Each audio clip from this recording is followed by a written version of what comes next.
It's time.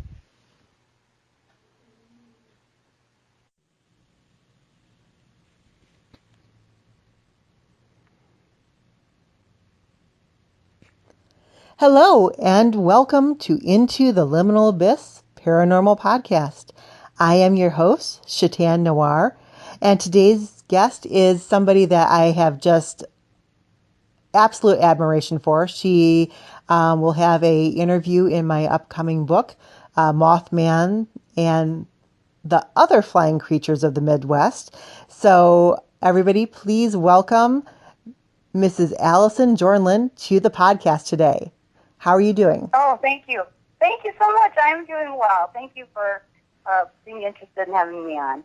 Oh, you're welcome. So my very first question, what is your background within the field of cryptozoology and high strangeness and the paranormal? And how did you get interested in actually going out and investigating stuff?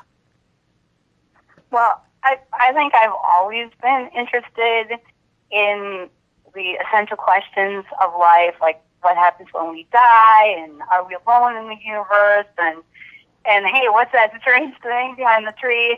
You know, there are so many mysteries out there in life, and I've always been interested in pursuing them since I was a little kid.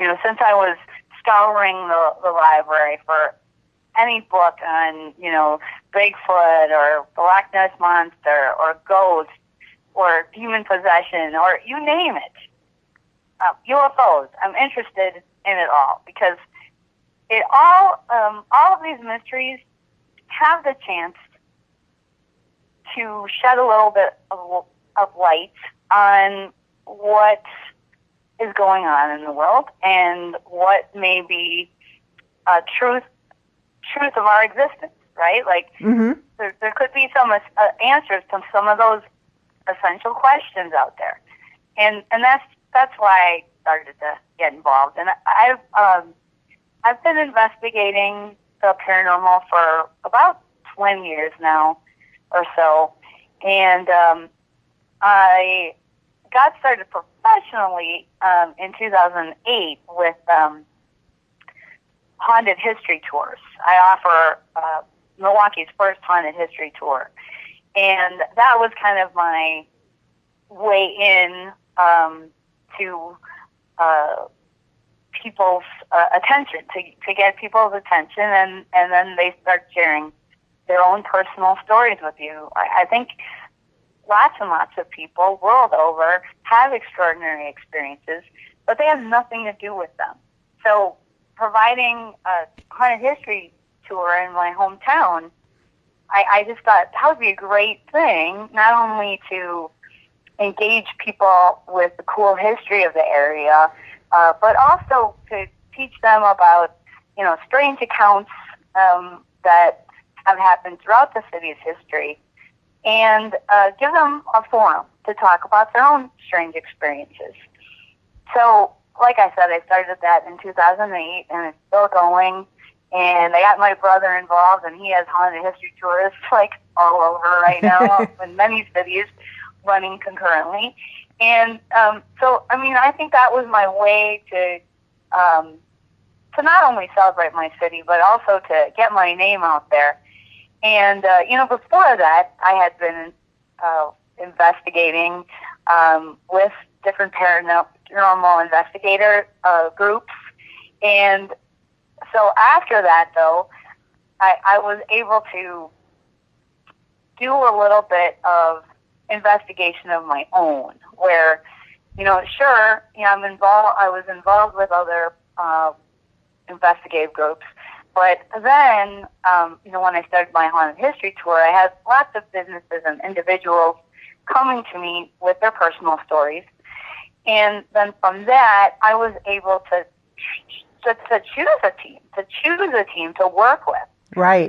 Rather than, just take anyone that comes. I was able to choose who I think is the best team in Milwaukee and take them on investigations. So, I was able to call my own shots and have some direction in it.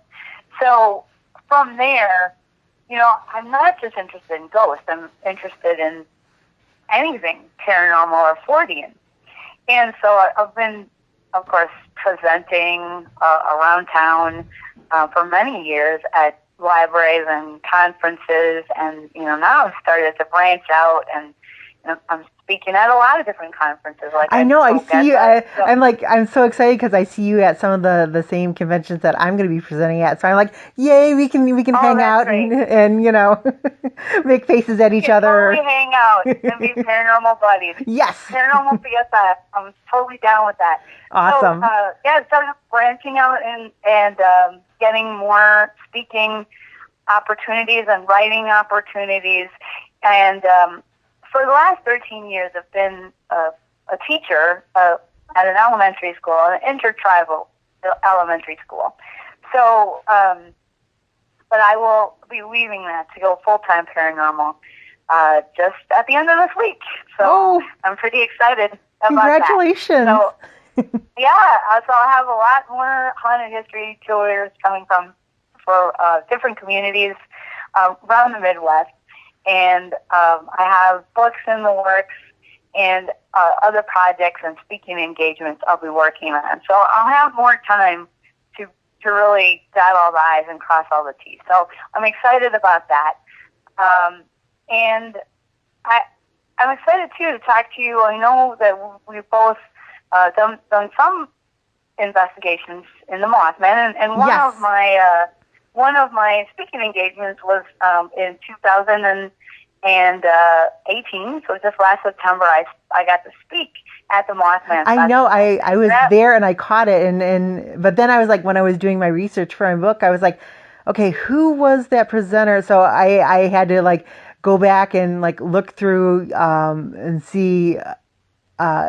Because you were set up, your table was next to Chad Lewis and the gentleman. Oh, yeah. And so I actually had contacted Chad Lewis. I'm like, I don't mean to be stupid or anything like that, but who was set up next to you? Who she did the presentation on the Lake Mission Mothman, and she did a really good job. And he's like, oh, that was Allison. I'm like, thank you. That's for right now. That's all the information I needed. Oh, well, I'm glad that followed up, and I think researchers have to work together. Yes. To forward the field, and so I'm really glad to hear that you enjoyed my presentation. Oh, I did. It's a little last minute. I did, and I hadn't known about your YouTube series before that. So after that, and I was doing research into you as a presenter. So I was like, okay, so now I know kind of some backstory and some history. So now I know what questions to ask you for the interview in my book. But I want you to talk about your YouTube series because you actually went to these locations and you investigated them yourself, which I don't think you're close to Chicago, so that was quite a commitment for you to go and do that. Yeah, it was. I live in Milwaukee, Wisconsin, so Chicago is 2 hours away. So it's 2 hours there, 2 hours back. And, I'm not really familiar with driving in the big city. Oh, yeah. Chicago driving is like nothing else. It's crazy. Yeah, but I did okay. I survived. I survived the Mothman. I survived Chicago traffic. But, yeah, it was quite a commitment because I know some people are convinced that having a YouTube channel is evidence of cashing in on these sightings. Not the case. if I had hundreds of thousands of followers, maybe so. And maybe one day I'll get there, and I hope so. Because the idea of YouTube.com/Mothman was simple. I had actually started the channel. There's other videos on there that you can still see in my other playlist. There's paranormal interviews with people around the world done over a Skype video. And there's other haunted road trips that I took to different haunted places, and then, I take the viewer through, and then, stay overnight and report on what happened. And I just thought that would be a lot of fun. And then I'd have that documented. And when I started to hear about Mothman sightings in the Chicagoland area, I was like, well, if I am really a Fortean, I should get my boots on the ground. I mean, where else would I be than wanting to be at the site of all these different reports? So, and that was that. The idea is simple. Just walk in the footsteps of witnesses, read what the accounts are, and then look around and see what you can learn from that. And it was a simple idea, but I just wanted people to come along with me instead of just being an armchair investigator. Right. And just looking at blogs and such. I mean, I wanted to get out there and get as close to the Mothman as I could. And it just seemed like only natural that you'd want to get to every sighting location. And that's what I did for 2011 and 2017. I'm still working through the 2018, 2019, but, I already have 60-some videos. Right. There's a lot to watch there. Yeah. And I'm kind of saddened, though, because, that's a great opportunity for me as an investigator to say, oh, I'm the only one who's been to all the 2011 and 2017 locations. But in a way, it's sad, because why aren't people thinking, hey, it's important to actually get as close to it as you can to see what you can see? Why aren't more investigators descending upon Chicago and doing that? It does cost a lot of money, because there's tolls, there's gas. There's parking fees. Yeah. Parking fees. Yeah, don't forget about that. Yeah. Some of those are really hefty. So I understand that there is a financial barrier, because, regardless of some people, what some people may think, I haven't made any money on this. I've lost money on this, but that's because, I'm not in it for the money. Sure, you'd like to be able to make enough money so that you can stay full-time, and I'm going to experiment with that with, developing my haunted history tours and stuff like that. But the real reason to be in it is because you care about the paranormal, because you think there's something real in there, and you want to suss it out, and you want to do the work, and that's why I'm in it. Right. And that's, if you're going into paranormal investigation or anything like that to become famous, not every investigator goes on to make a show like Ghost Adventures or Finding Bigfoot. Sure. Or any of those. It's kind of a hit and miss of how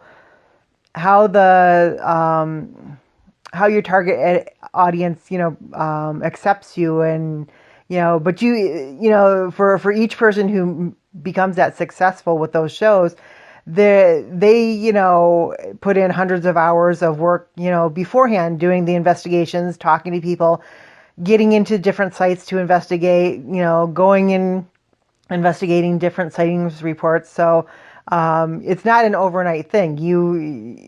Unless you're willing to do the work and go ask the questions and walk in the woods, so to speak. It's not for everybody. So yeah, but again, like, if you're really interested in the paranormal, you probably have heard something about the Mothman Prophecies, the 1975 book by John Keel, The Mothman Prophecies.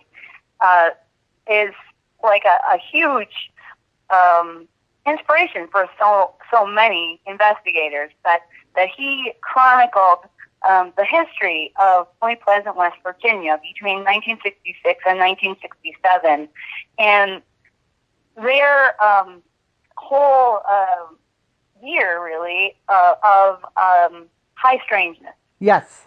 Where what people were seeing was, this huge creature with 10, 12-foot wingspan, like 7, 8 foot tall creature with glowing eyes that was later dubbed the Mothman. So they reported, the witnesses reported seeing this creature, but that's not the bulk of the story. The story also involves men in black. Yep. And prophecies given by alien intelligences to contactees, and so many other things as well. So it's not just, hey, we saw this strange creature in the sky. That's really interesting and all, but it might not be the Mothman. The Mothman prophecies is, a very particular kind of occurrence with a lot of events going on. And UFOs. I didn't mention, UFOs were being sighted in that same area around that same time as well. So it was this whole tapestry of weirdness going on in Point Pleasant, West Virginia, culminating in the Silver Bridge collapse on December 15th, 1967. Yes, I was literally reading that like in my mind as you were saying it, because I've done so much research, and I'm like, December 15th, 1967, the Silver Bridge collapsed. Right. Because I'm not laughing about that, but I'm laughing about the fact that it's just ingrained in my mind now. Right. 46 people died. Yes. On their way home from Christmas shopping, and it's just iconic thinking of those Christmas presents floating in the river, and all the people that wouldn't make it home to their loved ones for the holidays. So it was a terrible event, and really having it culminate in that, made it last in people's memories, I think. And then later on, when the Mothman Prophecies movie would come out with Richard Gere, I mean, at least in that, the bridge collapse was still displayed, still portrayed, let's say, true to form. So I would definitely recommend that movie, because although you're not gonna find chapter and verse. Right, it's the Hollywood version of the Mothman. Right. You are going to find something that is supposed to give you the feeling of the time. Right. It's supposed to put you in that mindset of what people were feeling. That there were these alien intelligences just beyond the periphery of your vision that are ready to prey upon you, and there's nothing you can do about it. Right. So and John Keel, he would come to believe that, these were ultra-terrestrials. These were some kind of beings out there that were other intelligences that play with humanity, play with the fates of humanity. So, I mean, that's a big enchilada right there, the Mothman prophecies. So, the Mothman in Chicagoland, that seems to be a whole different animal. Yeah, with the research that I did into it, and it's interesting because the West Virginia Mothman reports, and right after the Silver Bridge collapsed in 67. Now, the earliest reference to any creature like that in the Chicago area is 1969. So you kind of wonder, did somebody come up with a really good idea and, take it home with them, or did the creature move to a different location? Because there's also similar reports of a creature in Pennsylvania that they call the Chicora, Pennsylvania gargoyle, or the Butler County gargoyle. And a lot of people think it could be the same creature, and it kind of fills in like a little bit in between the gap of when the West Virginia ended and the Lake Michigan started. But then there's been more recent sightings, and there's also a similar creature in Freedom Township, Ohio, called the Freedom Demon, which is a really bad name for it's kind of misleading, the title, the Freedom Demon, but because it was sighted and seen near the township of Freedom, Ohio, that's how it got its name. But from the descriptions that I've read and the eyewitness drawings that people have done, it actually looks, the creatures look very similar to that statue that sits, right next to the Mothman Museum in West Virginia in Point Pleasant. Wow, that is great. So let's talk about similar reports. There is a movie coming out. You probably know about it, by Small Town Monsters. Oh, yes. So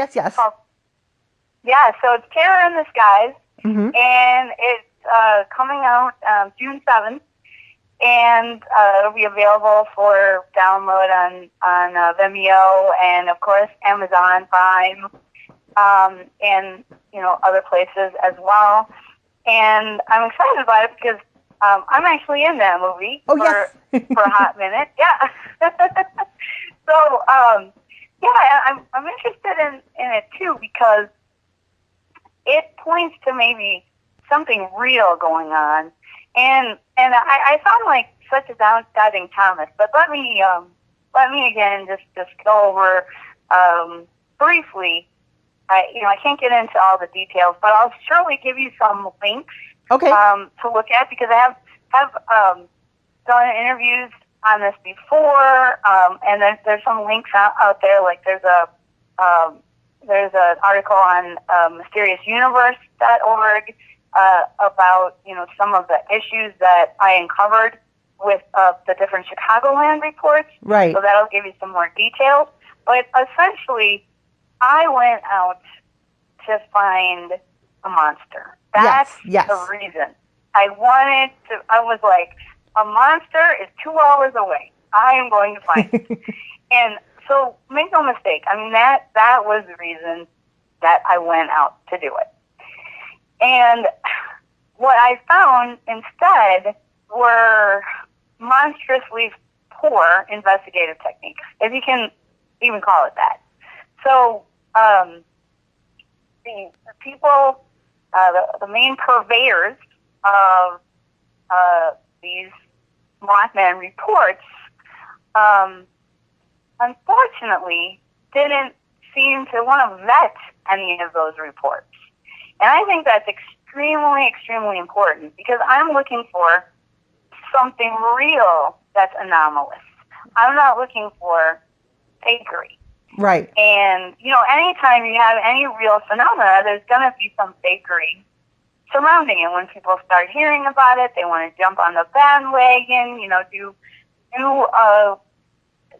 submit their own report just for fun. I mean, this does happen. Oh, yes, it does. Yeah, so you have to vet the account, and if you're going to publish an account, at least publish it with notations saying that, if there are discrepancies, showing your audience that you know about those discrepancies, and, letting them decide based on that whether they want to believe the account is true or not.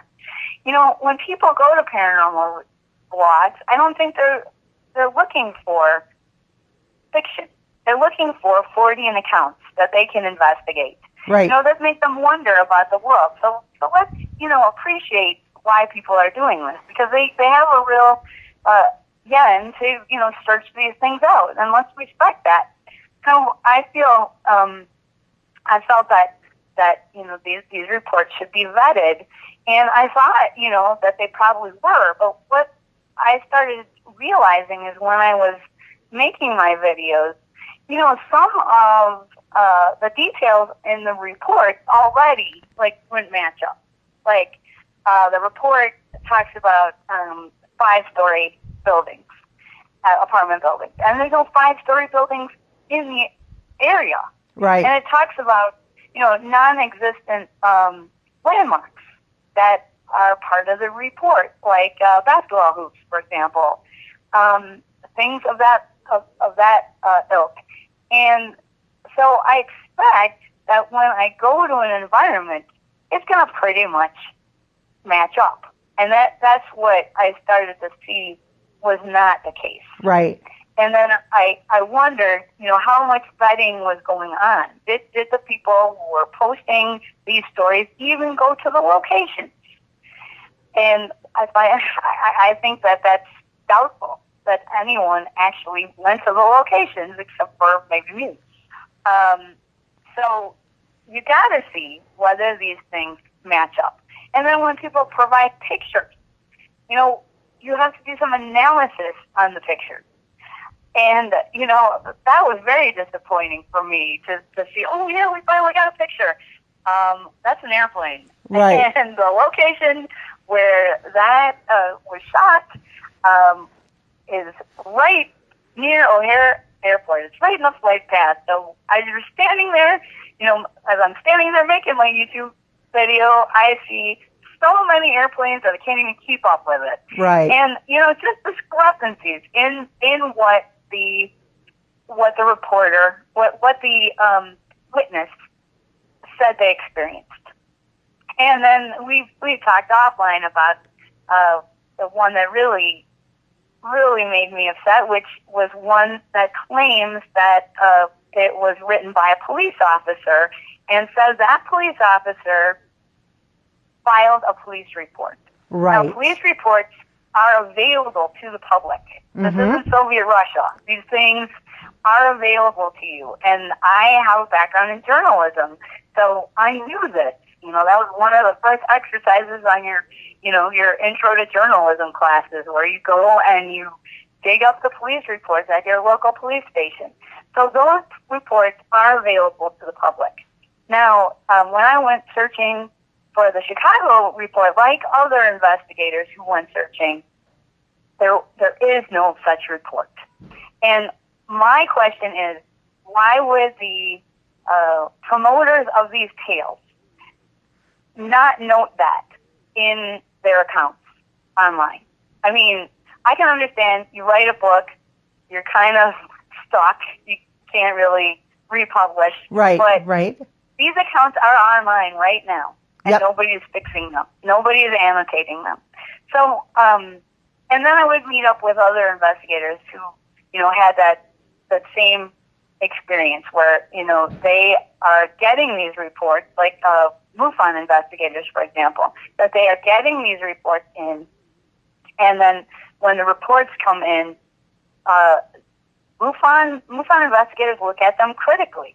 They look for the signs of an authentic report. Does it have contact information? Is that contact information factual? And so they will look at that, and then a lot of these reports that initially came into MUFON 2 didn't have that basic thing, that's valid contact information. And the other thing is that a few of the reports, actually, it was easy to see for them that they were coming from the same IP address, which essentially means they were sent from the same computer, is what we're saying. Yeah. So when you have several reports, and the reports are purportedly coming from different people, and yet the IP addresses all match, and they're coming in the same day, hello? I mean, that's something you have to take into account. You can't just take everything everyone gives you and put it online as if it were fact. That's not investigating. And one of the important things that I'd like to state is most MUFON investigators are either Their 9 to 5 is usually something to do with law enforcement. So they know how to investigate, and to become a MUFON investigator, you do have to take their course, because they don't want anybody out there just interviewing witnesses. So there's some validation with that. That if the MUFON investigators are saying, nope, this is, yeah, we have our hesitations about that, then that sends up a pretty big red flag.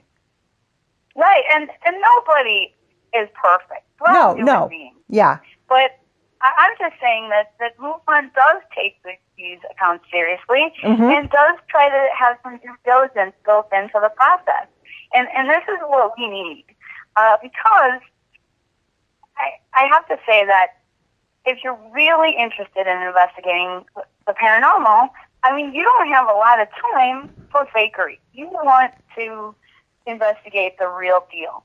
And if we just take whatever anybody tells us and, give all these reports the same weight, then the problem is there could be something real in there.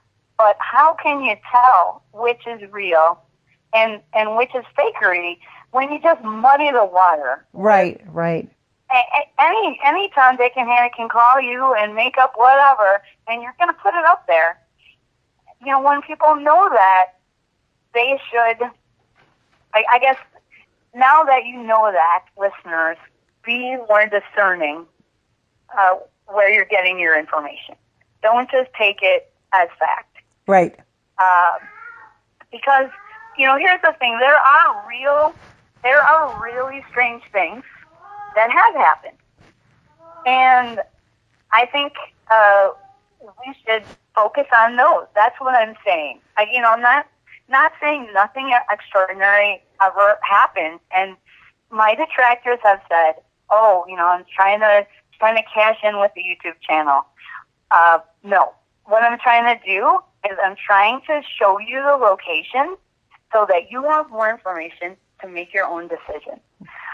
What I'm also trying to do is, just get information out there. Am I trying to make my name as a skeptic? This is something else that has been said. And it's still pointed on still posted on the internet. You can easily find it. No.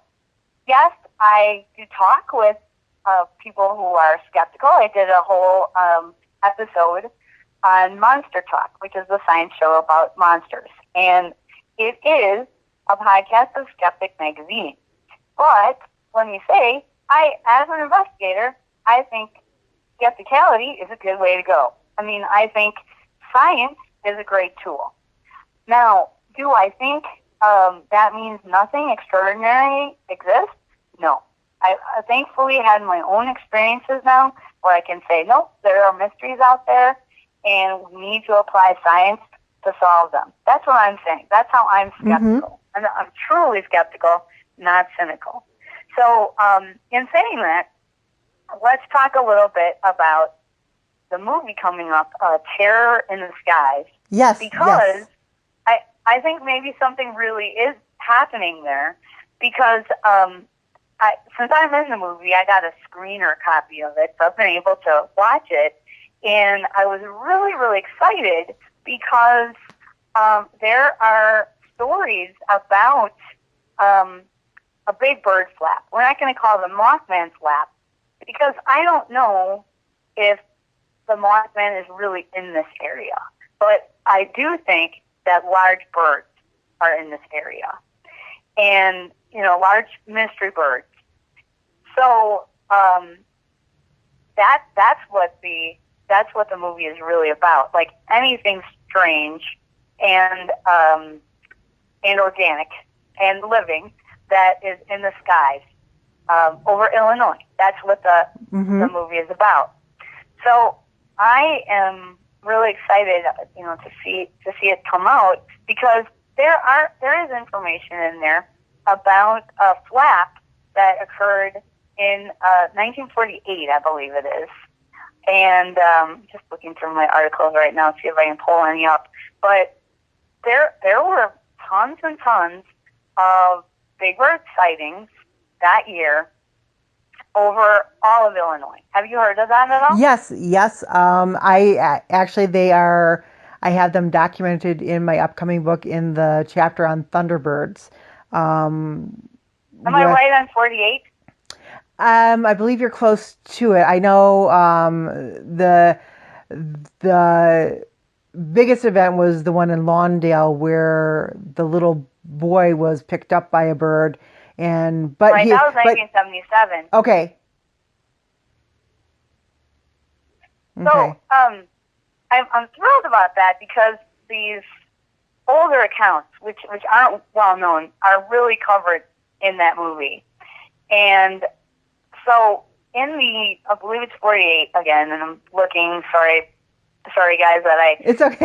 not finding my all my article clippings aren't coming up. But yeah, I think it was 1948. But hey, see terror in the skies, and then you'll know for sure. Right. But the thing that I really liked about all those accounts is they came from a variety of witnesses who came out and gave their names. And that is also the case with the Mothman prophecies going back to 1966, 1967, where over 100 people actually came forward publicly.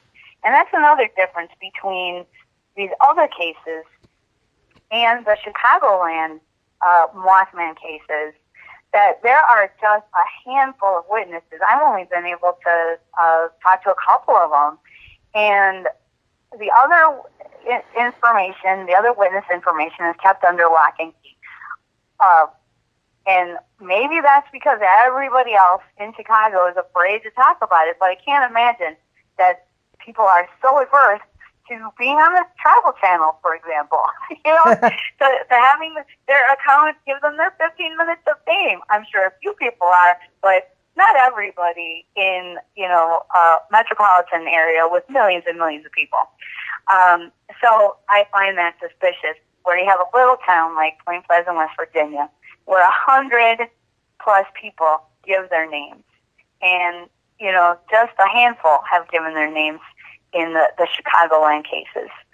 Now, the other thing is, going back to 1948, in Alton and surrounding Chicago land area, it did edge a little bit up there, but like all over Illinois, this big bird was spotted, and one of the witnesses claimed that it looked like a Piper Cub plane.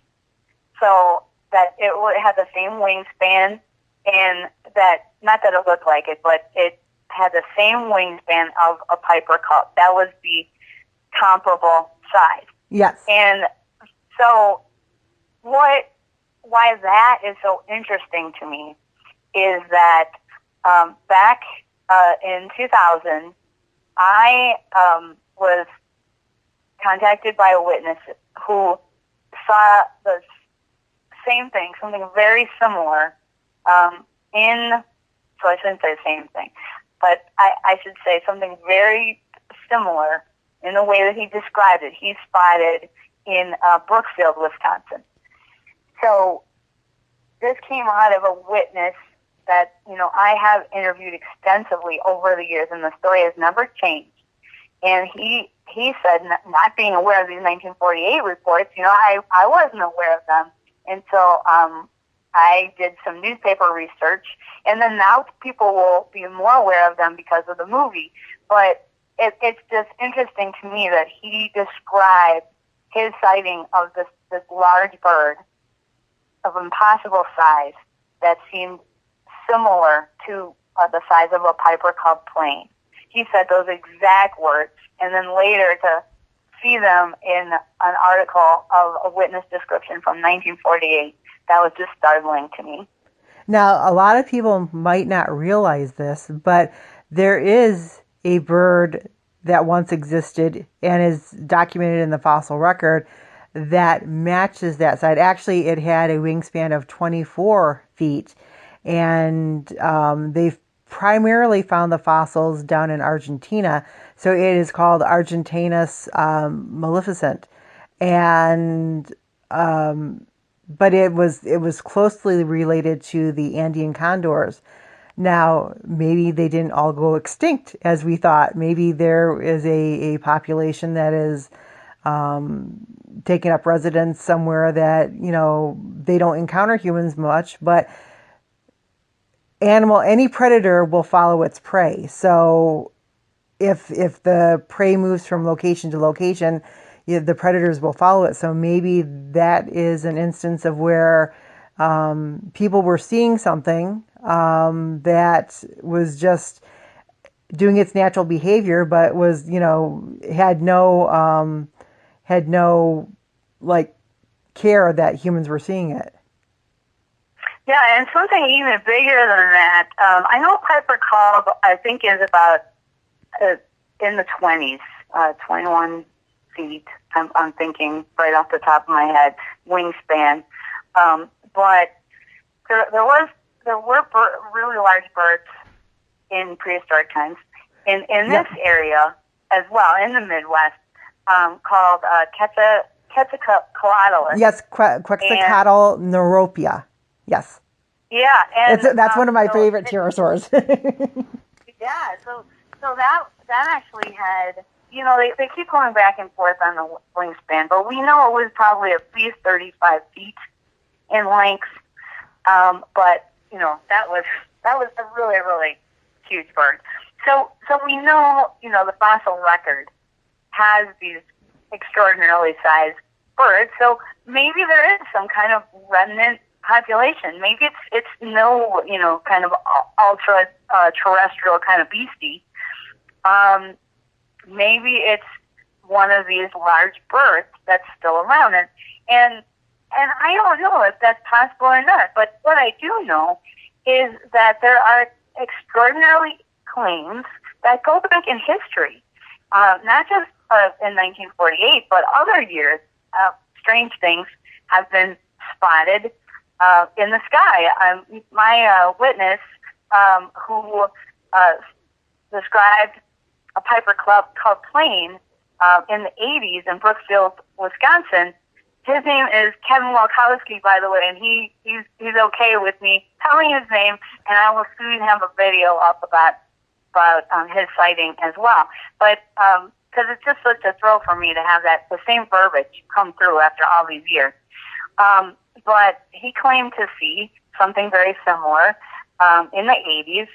There was also someone who contacted me who was a pilot who saw something after he saw that account from Kevin.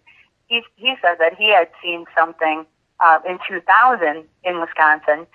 And I also want to share, now this isn't in the movie, but Seth does know about it now. Seth Breedlove, who made the Terror in the Skies movie. He's the filmmaker. I just the other day found clips from the Freeport Journal Standard, and it's in other papers too, from 1909, that there was a little boy who was, he was just a 35-pound, I think he was 6 years old. So unlike the 1977 case, which is covered extensively in Terror in the Skies, this is another account from 1909 with a smaller child. But what's really cool is that this monster eagle is what they call it. It came out of the skies and it grabbed this baby boy, essentially just 35 pounds. And I'm not seeing the age, but I think he wasn't very young for being 35 pounds. And then he 3 years old, sorry. But he was actually taken by the bird and up into the air a little ways. But it was, this child was heavy for the bird. And the father, Peter Johnson, he reported, and he's from St. Charles, Illinois, which is not too far from Chicago. It's closer to Chicago than Alton, for sure, which is way in the south. Yeah. But anyway, he saw this monster eagle come after his boy, and then he was able to knock it out of the air and wrestle it to the ground and catch it in between two pitchforks. And there's also some there was a belief that it says in the article anyway that they broke the wings of the bird so that it couldn't fly away. But here's the thing. Okay, they say it's an eagle, but when they measured the wingspan, it was 12 feet, which is unknown for eagles. They don't get that big. The largest bird currently around does have a 12-foot wingspan, but that bird is not indigenous, and it's an albatross, right? Not an eagle, and so it's of course not native to the area. And so I'm hoping to be able to find more information about this, because they wanted to take the specimen that was still alive to a zoo and present it to them to put on display. But they were able to save the child, and just, Peter Johnson, the farmer, sustained some minor injuries. But the boy was okay, and the bird seemingly was okay, although getting your wings broken, that doesn't sound like a treat. Right.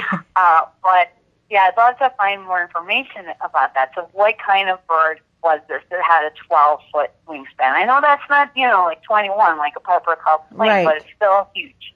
See, now I've heard that the golden eagle has a large wingspan like that, but I did find in my research that the Audubon Society, the gentleman who started that, had been researching and investigating what they call a Washington's eagle, which was larger than both the bald eagle and the golden eagle. It was, some people said no, it was just an immature bald eagle, but the specimen that he supposedly ended up shooting, for the color that it was and the size that it was way bigger than any bald eagle that had ever been seen. Wow. And so it was supposed to be a eagle of quite a large size, and he had first heard about it along the Ohio River. And so it's quite possible that it was a migratory bird that was going from north to south, and then from south to north, depending on the weather, and or wherever its prey was moving.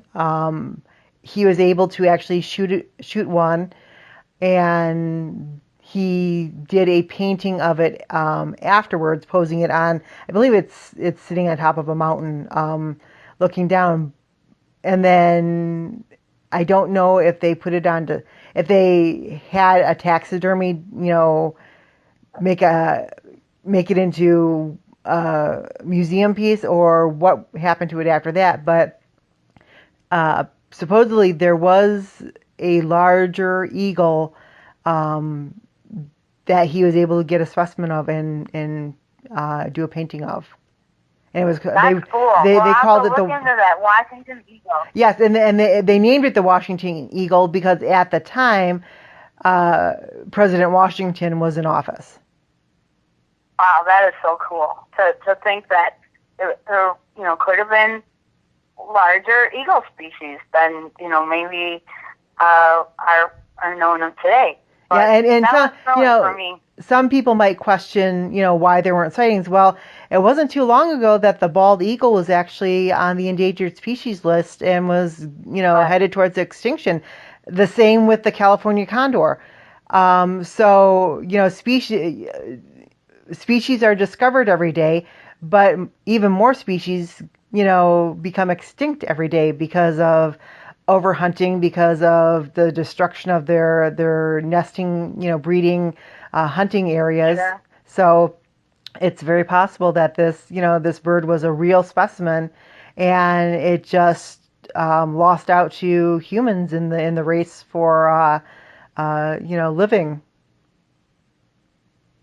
Yeah. So, and I am I'm emboldened by this kind of information because there is evidence.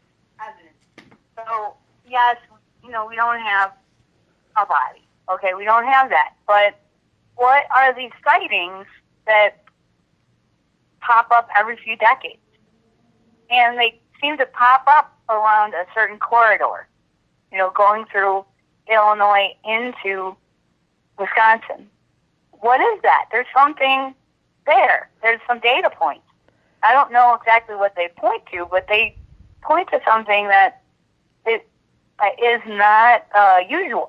Yeah, Is and it makes me almost think that it's because they've discussed this a lot with lake monster sightings, people who see plesiosaurs and other prehistoric marine reptiles and lake freshwater reptiles, that it might be a residual. It could be that you are viewing the last few minutes of the animal's life before it's either dies or is attacked by another predatory animal and succumbs to its injuries. So just like with human hauntings, there are many cases of animal hauntings, and why can't that apply to something like dinosaurs, like pterosaurs, like ancient birds that are no longer present today, but they are in the fossil record, so we know they existed at some point in time. Right. Why can't the residual hauntings apply to them too? Yeah, this is speculation, of course, but the fact remains that every few decades, people report birds of extraordinary size in a certain area. Mm-hmm. So when that keeps happening, and the people don't know each other, these are decades and decades apart. Right. When you see that generationally keep popping up, I'm not saying I know what it is. I'm just saying there's something. There's something there. It's something there that why should we ignore it? Why ignore it? It's a data point that keeps coming up, and let's try to find some explanation for it if we can. So, but let's acknowledge that it exists. Right. So, and of course, you go back to stories from Native people in the area who had a reverence for the thunderbird. I mean, that's where the whole concept of the thunderbird comes from. Mm-hmm. Is from Native people, that there were these extraordinary large birds that you commonly see during thunderstorms. I mean, they're riding the air currents, they're riding the thermal, so they're riding that push ahead of the storm. So this is why they were maybe equated with thunderstorms, because they are riding those air currents ahead of the storm. But hey, something was reported back then too, that these people saw these birds of extraordinary size, and it so impressed them that they are a major part of like belief systems, which still actually exist today. The last 13 years, I've been a teacher at an intertribal school, and one of the things that we do every spring is we have what's called a spirit pole, which is a tall pole, and on top you have some tobacco offerings and some ribbons of different colors to represent the different directions and the different powers, let's say, to just make it accessible to everybody. So we're just recognizing different spirits, let's say. Right. And so, but the pole is rededicated in the spring to the Thunderbird every year, asking for the protection of the Thunderbirds during the oncoming tornado and thunderstorm season. So it was something, and it is something, a concept that's still important to many Native peoples. And there is some diversity of belief. There's not every tribe that, thinks that the Thunderbird as protective. But it would be wrong to say that these beings always bring ill tidings. You know, they're not harbingers of doom in any of the native cultures that I'm familiar with. Yeah, You know, that falls you know, upon the backs of the owls. The owls were considered the ill omens. oh, right, yes, yes. So owls can be looked at that way. But the thunderbird was not thought of in the same way as the Mothman from Point Pleasant was thought of, which is, you know, a bringer of ill omens. Right, right. You know, it's supposed to fill you with fear and trepidation. You know, it wasn't supposed to be that. Actually, it was a protector against one of the other ancestral monsters, which was the water panther. Yes. I learned how to say it yesterday, but I know I'm not going to do it right. Mississippi? Shishabishu. You don't pronounce the M. Yeah, there's different There's pronunciations. a lot. I was at a Native American Cultural Center yesterday, and we were talking about the different pronunciations of the lake monsters, and so they were reading through my book and my lake monster book, all the different names, and they're like, no, this is how you pronounce this one, and this, and then they looked at one, they're like, this is from the Seneca tribe, we don't speak their language. And then we all had a laugh. But the Lake Superior underwater panther, you don't pronounce the N, it's Shisha Ishnu. Yeah, so there were the people in my area, the Ojibwe. So, you know, I do the pronunciation for the Ojibwe of this area. We also have Oneida, which were originally from New York, who are part of the Haudenosaunee Confederacy, which is, you know, commonly known, you know, in popular culture as the Iroquois, although they didn't call themselves that.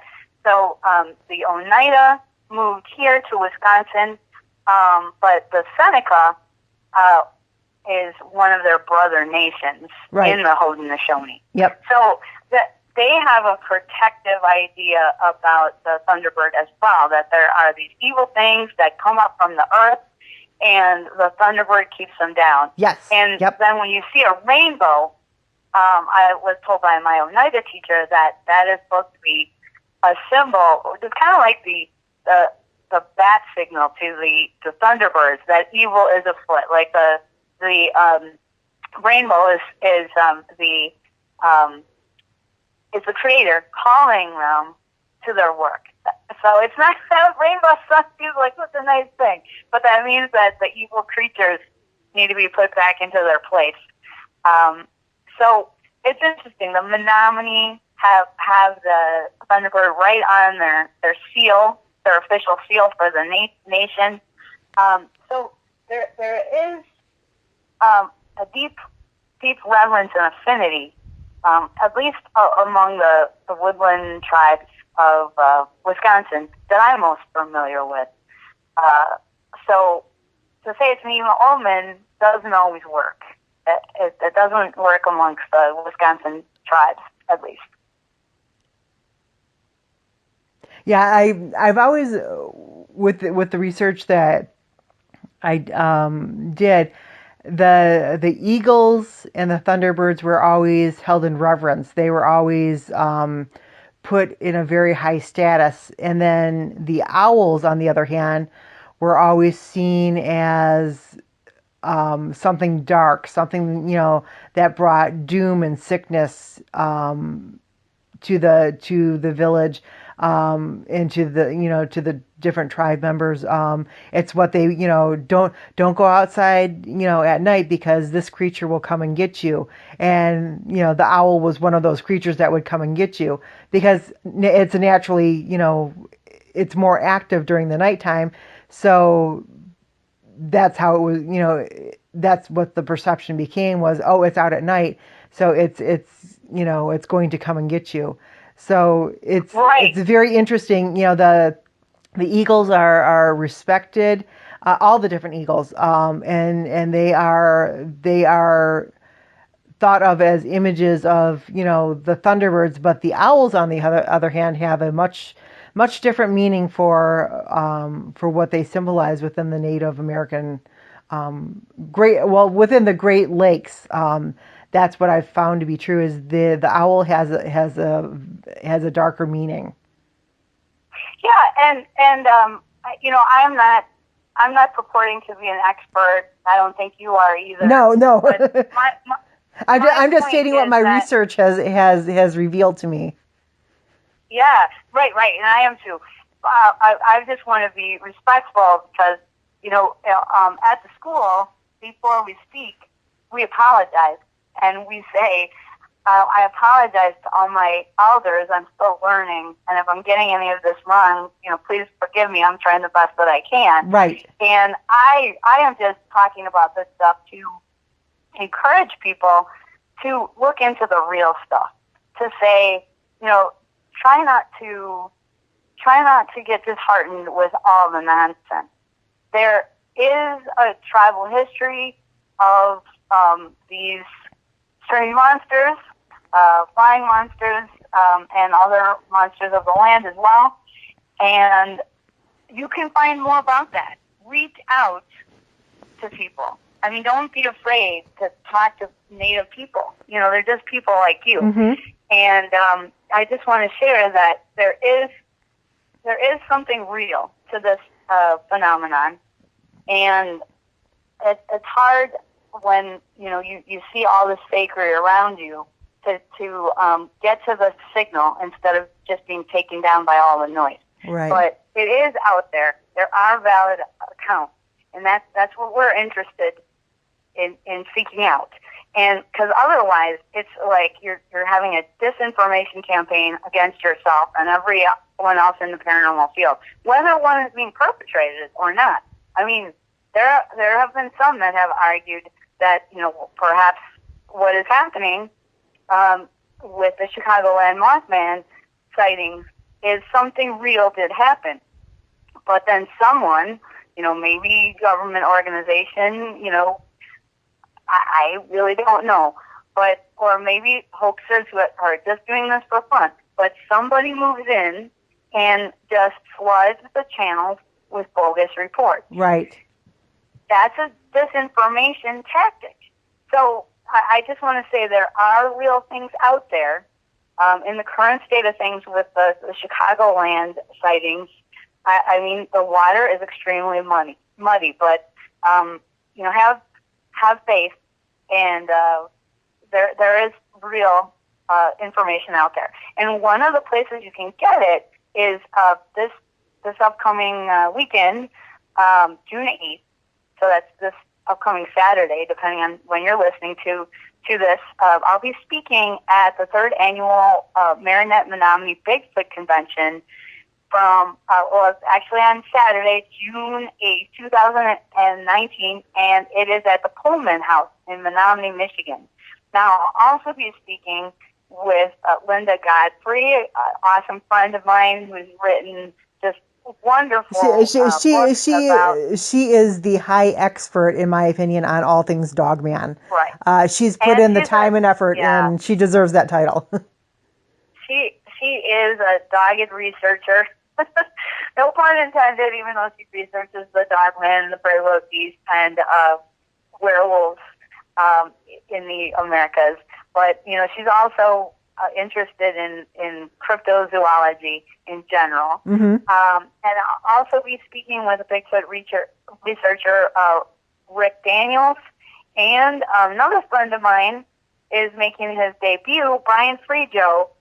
He is a friend of mine who I worked with at the school where I worked, and he is from the Pawnee and the Seminole tribe, and he'll be sharing some tribal Bigfoot information.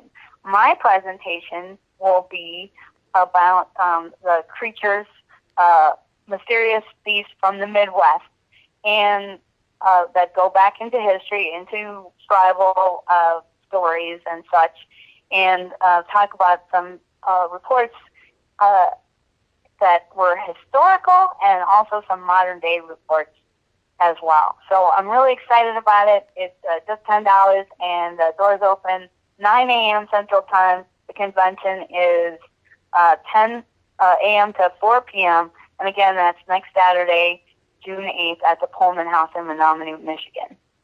Now, is that your only upcoming event, or will you be doing more this summer and fall? Oh, yeah, I got a lot of things. I will be speaking in Baraboo at Ripley's is having a great mini conference. That's on the very next weekend, Saturday, June 15th. And then we'll be culminating the presentations with an investigation of the Ripley's Museum, which is purportedly haunted. So I'm really excited about that, getting in there and spending some quality personal time with artifacts and seeing if they haunt me. So, yeah, I would really recommend people check that out as well. That is going to be a good time. And I'm going to be presenting there on the Ghosts and Monsters of the State Parks, so that if people are planning their vacations and they want to plan some cool nature experience that's also haunted, they can do that. So that's the information I'll be providing there. And then the weekend of the 21st, the weekend of the summer solstice, I will be in Alton, Illinois at the American Ghost Society Conference, and I'll be presenting on possessions and poltergeist of the Midwest. So a lot of cases there that probably people haven't ever heard about. So I'm excited to talk about those. And I'm sure I'm forgetting something, but I can't forget that in July I'll be back in Oahu again at Hawaii Paracon from July 19th through the 21st. And you can find out how to join us at hawaiiparacon.com. And the keynote speaker is Professor Paranormal himself, Boyd Auerbach. So I'm really excited about that. And I'm really excited, too, about all the Native Hawaiian presenters that are represented at Hawaii Paracon. So if you want the real deal, the real Hawaiian paranormal scoop, then come join us at hawaiiparacon.com. Awesome. And then I've seen you posted a couple times on Facebook something about an exploration trip to Ireland. Yeah, well, we'll have to see if that gets funded. Well, if you want, I could always hide in your suitcase and come with you. No. Well, like I said, we'll see if that gets funded.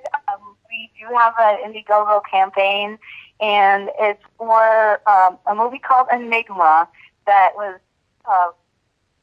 the idea, the brainchild of my friend Travis Wolf, who's a world traveler and cryptozoologist, and he has uncovered some strange reports of cryptids in Ireland in a very small area, so that it would be easy to really do a film there. I mean, it's okay. It's not going to be easy, but these cryptids that are described are lake monsters, and they're described in very small lakes.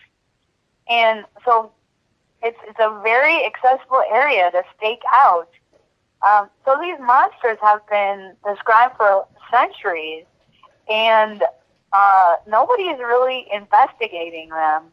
And we'd like to go do that. And the film is called Enigma, and I can certainly send you a link if you want to put that in the show notes of this episode. Sure, because I would love to. We will take your couch change. Yeah, I would love to have people, help you fund that. So.